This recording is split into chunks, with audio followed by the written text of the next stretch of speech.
आज पालखी 5 पर्यंत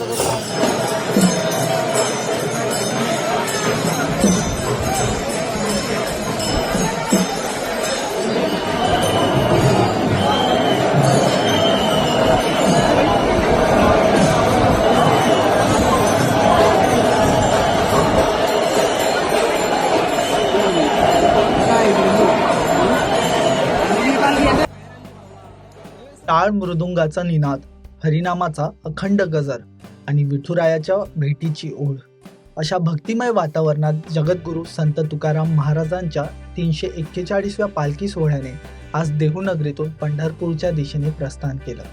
लाखो वारकऱ्यांच्या डोळ्यात भक्तीचा भाव आणि मुख्य विठ्ठल नाम घेत हा सोहळा पार पडला.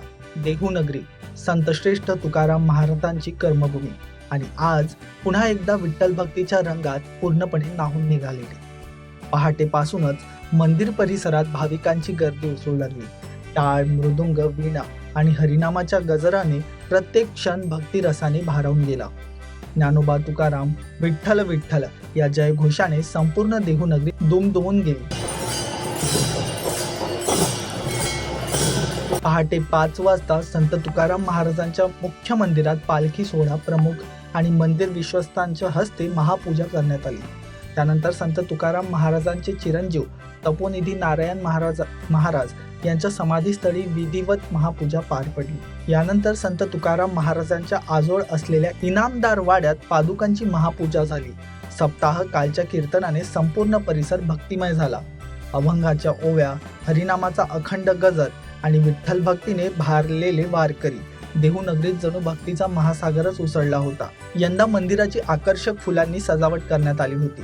रंगीबेरंगी फुलांनी सजलेले मंदिर आणि दर्शनासाठी लागलेल्या वारकऱ्यांच्या रांगा हे दृश्य प्रत्येक भाविकाच्या मनात कायमचं घर करून गेलं. संत तुकाराम महाराजांच्या पादुकांनी लाखो वारकऱ्यांच्या साक्षीने पंढरपूरच्या दिशेने प्रस्थान केलं. टाळ मृदुंगाच्या तालावर फुगड्या, भारूड, अभंग आणि अखंड हरिनामाच्या गजरात विठुरायाच्या भेटीची आस घेऊन वारकरी मार्गस्थ झाले. आषाढी वारी ही केवळ एक यात्रा नाही, ती महाराष्ट्राच्या संत परंपरेचा, समतेचा, भक्तीचा आणि मानवतेचा अखंड प्रवाह आहे. देहूपासून सुरू झालेला हा भक्तीचा महासागर आता पंढरीच्या विठुरायाच्या चरणी जाऊन विसावणार आहे. पुंडलिक वरदे हरी विठ्ठल, श्री ज्ञानदेव तुकाराम.